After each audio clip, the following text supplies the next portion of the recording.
I wanted to know if DLAA is better than DLSS, so I tested it, and I came to a conclusion I wasn't expecting. I first looked at the difference in visual quality, FPS, and latency. Here are the results. I found that on average, DLSS gives you 39% more FPS, and the 1% lows are 30% higher. Visually, I didn't notice a difference, except in Senua's Saga, while the latency is reduced by around 7 milliseconds. I also noticed that Cyberpunk was a huge outlier, so if I remove those results, then the average FPS increased by 27%, 1% lows by 25%, and the latency reduction was only 3 milliseconds. I then wondered if the latency gains were because of higher FPS or if DLAA, for some reason, actually caused higher latency. So I tested it all again in 60 FPS.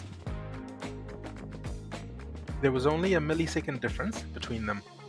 So what do I think? Is DLAA better than DLSS? Well, it depends.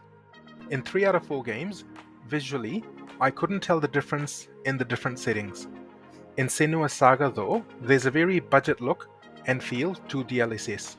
The smoke especially looks lower resolution and blocky, even when I'm not looking for it. But in 3 out of 4 games, DLSS worked a treat, and I got a good FPS boost. I've always used DLAA, since everything I've been able to find out about it says that it has better visual quality.